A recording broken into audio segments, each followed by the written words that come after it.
Sarkar na hi inin da effect don lawa chuwang chuan in thlatin YouTube atanga regular income ka nei thei na turata na ka thuru panga he video hianin karon share don chewa mizo thalai graduate te zinga social media atanga regular income nei du emo business chana hetiang content creation lam han titel du angkha in omani chuan in heng ka thuru karon soi turate hi inzom hal thei phei chuan in hlok pui don lutuk ani ama sabera chuan in value ani video kan siam reng reng hian emo video siam kan tum reng reng hian video hi kan siam mol topem views nenga theina tura tan ber kan siam mol ve topem ti hi inzo angai ni achan chu mi nuna hian engemo ni tal a thazonga impact kan nei angai ni channel chen kha chuan in news te an chiara information poimo tak tak kan pe a channel chen kha chuan in min ti hlim em ema o khatiang khan mi nuna khanin engti kong zong emotak khanin impact inei angai ani a chezong ni lovin a thazong ino chu ta ka chu pakhat na value ka ti ania ka channel hi in en chuan example kan pe me ka channel rang hian mitam takin value an char chu knowledge thar current affairs geopolitical news tin kha mai kha ni lawa sap trong lama har sat na nei te tan po ol samzo ka an she thiam ve zung zung theina turatan ol samte in mizo trong in tikhanin ka soi fi thina ni khatiang value kha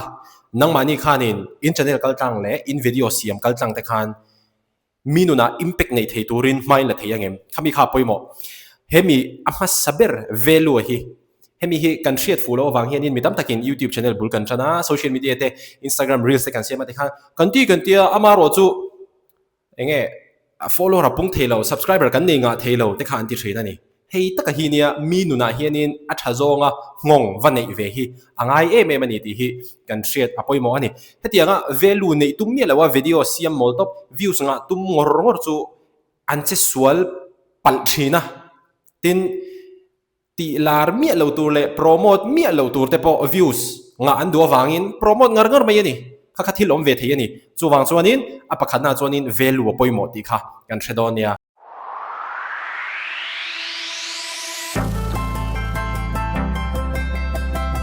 Royal Floria hian signboard chi shang ka siam thei ringa 3D 2D nameplate logo chi shang ka siam thei ringe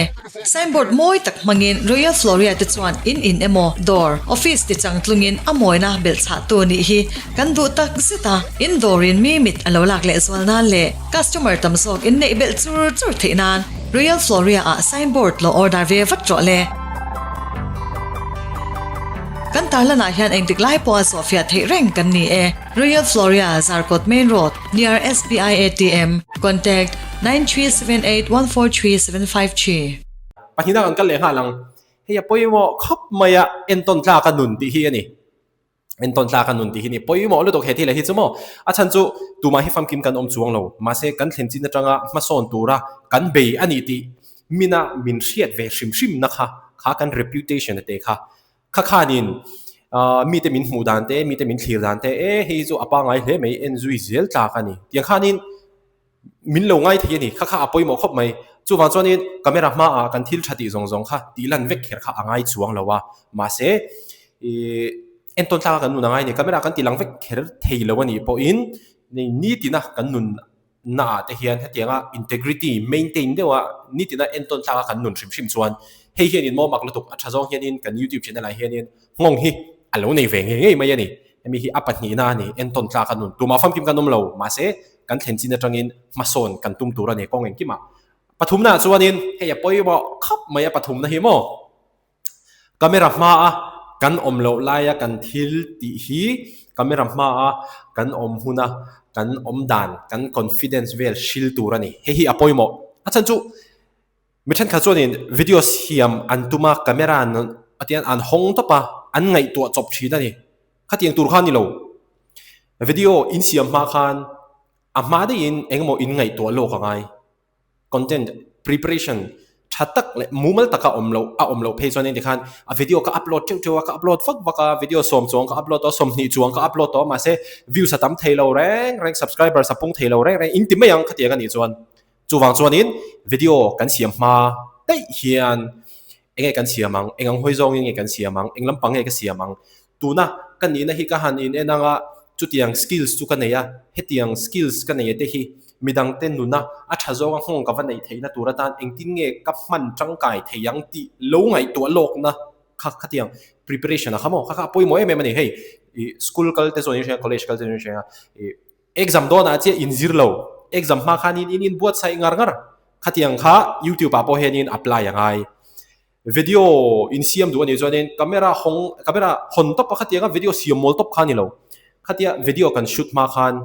kan lo in buat sai ve lok char char angai mo kami kha poi mo lo tuk chu phang chu ni apathum na hianin camera ma kan om lo laya kan thil ti te hianin camera ma kan om huna kan confidence te le mi kan influence theina tur tek mi nu na impact kan va nei theina tur zong zong kha a hril ve kani kami kha apathum na ni poi mo lo tuk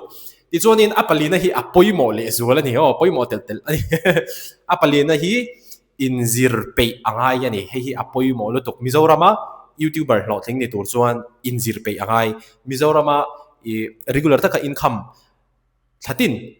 in nei du chuan in inzir pe angai ei sa pho po hian he tiang lam ho hi an siam na sakhop maya ke po hian in ke entry na ni engtin nge YouTube atangin sumin lak lu theyang social media Instagram atang affiliate marketing atangin business model engtin nge sumin lak lu theyang te hi sa pho po hian in an soina sa thin khop maya amaro chu kan han ngai tu akan han ngai to hian in sa pho thu soi zong zong hi mizoram tan hian in a practical vek kherlo a apply vek theilo ti hi ka hre chiang chho to chu wang chuanin hetiang video hoi hi karon siam zeu zeu dona mizo thalai ka puidu chewa soitong khanin sarkar na hi kan in dai vek don lowa in dai vek don lowa chu mai ba ka chuanin graduate skills nei thasi amaro chu sum han lak lu lok na tur thelo dan te pe chuanin heng te hi atang kai don ni soitong khan hi YouTube pa kherin man angai lo in na danga te po startup in ti na te po heng te po hi in apply vek thei ani inzir pe hi apoimo inzir pe hi apoimo entim nan thil pakhat ilo thiam bik ta mo kha ithiam ti min an hriat nuwa khan ngaya an nei chove mai don che a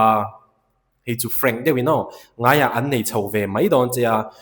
khatianga thil pakhat line pakhata i bon lutuk to na min an hriat to nu che khan enge thil thar offer turi nei kha poimo ta ani tin thil thar offer tur i nei han ti te khan hei thil idea dang hlak ron ngai tua chuak kherlo khan mi na thilan lo ti char char to video content an lo siam char char to kha an style kha copy in an mani aya thazok emo an mani style ma se nangma style anga han siam chua theina tur atana skills inei bel te kha apoi mo em mani chu wang chu ne inzir pe hi apoi mo ka ti em na chan entiran YouTube ate pe hi chonin all round te hi ngai venyo thil engpo hi soive thei zel te hi thadeu mai ne entiran football soive thei thau basketball ti pui ve thei thau ten futsal te po ti ve thei zel khatiang kha apoi mo lo tok chu wang chonin in knowledge ti zaw na lampang ate khanin tran laula social media changa sumin lak lu du chon regular taka income in nei do chon inzir pe hi apoi mo lo tok ani education nimaya hey formal education chu college ate kan kala university te kan kala le ha kan zir thrin ta kha formal education ani mase self education informal education kan ti ang chi khamo kha apoi mo lu to kani mani le mani kan in zir pe lo chuan kan skills te kan develop zel lo chuan min nga ya min ne nga thil thar offer tur kan nei lo phe chuan in ti khan mo he tian khatiang kha kan kal dan tur chu ni mai chuan adot le atop nan apoi mo berani he thila he adaptability he apoi mo khop mai social media chuan in engtik lai po hianin thil hi a trending reng don lo mo voina topic pakhat trending deuh kha are le don nakina chuan anwaron trending leang are leang khatiang khanin thil pakhat topic a trending a khami kha advantage ha ila a views inga mase khami topic kha a trending lo huna khanin engei ti don nangma kha in siam rem thei donem khata taka khanin point pali na chi kha lo poimo le ta nangma I in siam rem zung theina tura tan khan I in zirlok pe kha lo ngai ve ta em mai ani chu wang chu nia palina in zir pe pangana adaptability hi apoi mo lo tok social media chonin sumdong hosalian tam tak te po hi han ngai to ta ula sum tam tak an lak lu bel zel theina chan chu market ta khanin anin adapt thei ani thil pakhat trending a okay hetiang hi kalai na ni lo amaro chu hetiang hi mi ngai na zong ani sia chu wang sonin engti zong takin nge ke hi kan han in herrem ve theiang ti kha kha an mani skill set zong zong te ne khanin anin ngai tu na sa thina ni chu wang sonin adaptability hi apoi mo khop ani ti khanin panga kha toy si kim siang khanin ron soi kan tuma zep la chonin soi tur tamani dar khar khat ni chuang fe in sil thamania heng teng thei amaro chu toy fel de ron soi ngai sia pakhat na chonin value minuna a thazong hong impact inei phot chuan e minan ngai hlu chenga hei hianin thlatin social media tanga regular taka income inei theina tur chance ati sang don apani na chuanin enton tla khanun achan chumo camera ma enton tla khan nung kher lo mala camera ma lowa enton tla ka inun chuan hei mizo te chu close knit society kan nia inun dana shim kha tikhanin min anin hril pung zung don chu wang chonin enton tla kanun hi apoi mo em mani chuan pathumna camera ma kan om lo laia kan thil ti in camera ma kan lan dan kan confidence te kan knowledge te engkim kha hril ve kani chu wang chonin camera ma kan om lo lai chonin inzir ve ngar tur lowin buat sai lok ve ngar tur ngai tu ngar tur khatiang ha apoi mo em mani apalina inzir pe hemi hi chu apoi mo lu education hi apoi mo YouTube ate pon ani tho education apoi mo ti chuanin pangana adaptability thil trend thararon oma pianga ke mani kan lo in herrem vezel theina turatan entunan to te po world cup anita football chu khel thiam over chuang lo amaro chu ti ve thei thau khatianga te khani hei adaptability kha apoi mo em ani heng panga te hi ke pona uluk taka kan ngai to chuan nuwa social media atanga regular taka income kan ei theina turatana ka principle zomte ani ka thuruk zomte ani hetiang hi social media kherlo po entiran business danga te pon yang emo business tiang social media YouTube te Instagram te video te tiang ron siam thar ve du inomani chonin khang kha in adapt chuan mo social media atanga regular taka income min nei thina chance kha ati sang don ani ti kha he video kal tang hianin mizo thalai puite karon share cheu ani video la gain phulai theu don ya